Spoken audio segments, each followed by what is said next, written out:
शिवसेना और सैनिक समाज पार्टी ने मुश्तरका तौर पर जम्मू में मीडिया से खिताब किया। शिवसेना के सदर मनीष साहनी ने राजौरी और कोकरनाग में शहीद होने वाले फौजियों को खराज अकीदत पेश किया।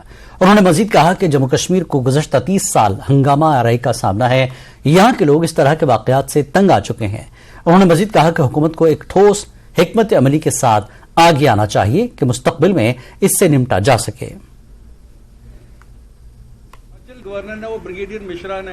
हमारा सवाल ये है कि आखिर कब तक हम जो है अपने जवानों की शहादत को सहेंगे, आखिर कब तक जम्मू कश्मीर की जनता आतंकवाद को जो है झेलेगी, आतंकवाद को सहेगी।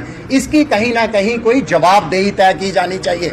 पुलवामा के बाद हमारा मानना है कि कश्मीर के अनंतनाग जिले के कोकरनाग के अंदर जो हमला हुआ था वो पुलवामा के बाद सबसे बड़ा आतंकवादी हमला है, मगर उसके बाद भी हमने देखा है कि किसी तरह की कोई जवाबदेही तय नहीं की जा रही, कहीं पर कोई जो है किसी से जवाब नहीं मांगा जा रहा। ये दुर्भाग्य है हमारा कि 90 असेंबली सीट्स वाले जम्मू कश्मीर और 20 जिलों वाले जम्मू कश्मीर को राज्यपाल जी मात्र एक गैर स्थानीय सलाहकार के साथ पूरा जम्मू कश्मीर का राज्य चला रहे हैं। इसके साथ ही जन मुद्दों की अगर बात करें तो जितने भी हमारी जनता है इस समय मायूसी से जूझ रही है, निराशा से जूझ रही है, उसका सबसे बड़ा मुख्य कारण है कि जनता और नौकरशाही के अंदर इस समय आपस के अंदर संवादहीनता चल रही है। संवादहीनता पूरे चरम पर है।